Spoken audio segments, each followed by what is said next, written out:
Olá pessoal, nós vamos então agora falar sobre dor torácica, sem dúvida nenhuma um dos diagnósticos mais importantes do ponto de vista fisiopatológico, deve configurar entre o top 3, principalmente dentro das síndromes álgicas, brigando com cefaleias e talvez com dor abdominal ou dor lombar, a depender do gênero.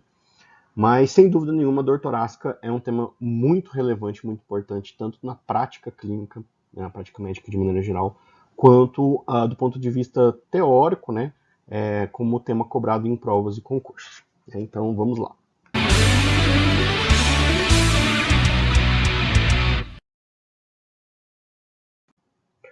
Do ponto de vista, então, de diagnóstico, como nós comentamos, a dor torácica ela se enquadra dentro dos diagnósticos fisiopatológicos do sistema cardiovascular.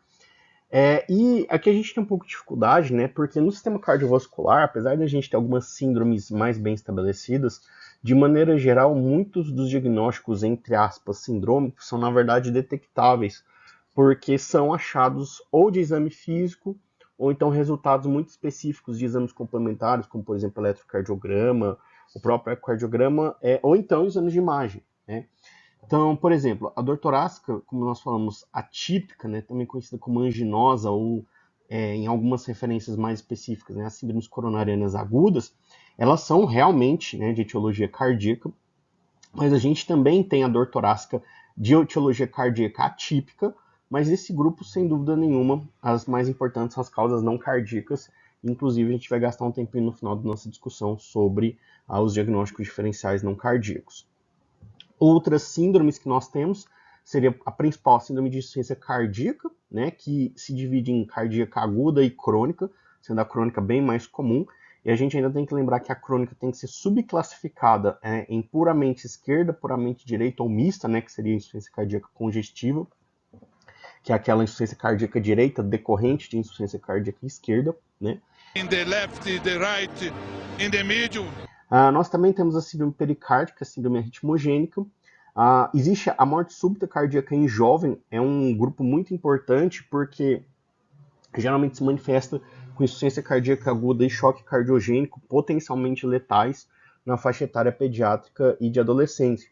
E a relevância está principalmente nas etiologias, que são bem diferentes das etiologias que levam à morte súbita no idoso ou no adulto. E, como a gente comentou, a gente tem um grande capítulo de sopros auscultáveis de etiologia cardíaca, que vão demandar uma caracterização muito preciosa, tanto na localização quanto nas características auscultatórias, para que a gente possa chegar a determinados diagnósticos. Então, por isso que entra, como a gente falou, dentro da categoria de diagnósticos detectáveis, e não puramente sindrômicos. E no componente vascular, a gente também tem sopros auscultáveis, Aí, a depender da topografia, vai determinar algumas doenças mais importantes, como, por exemplo, coarctação de aorta, dissecção de aorta, aneurisma de aorta, e outras doenças vasculares, mas a gente também tem insuficiência vascular que pode ser arterial ou venosa linfática. Essas duas aqui estão juntas porque existem características importantes, na semiotécnica e na fisiopatologia para separar as duas. Temos também a síndrome hipertensiva primária ou secundária e o grande grupo dos choques, que seriam a síndrome de hipotensão sistêmica. E aí tem toda a classificação, todos os fluxogramas baseados na etiologia e os diagnósticos diferenciais. E, portanto, por isso que ele merece ser separado dentro de síndromes cardiovasculares. Bom, para a gente então começar, vamos pegar um exemplo de um caso resumido, de uma situação clínica.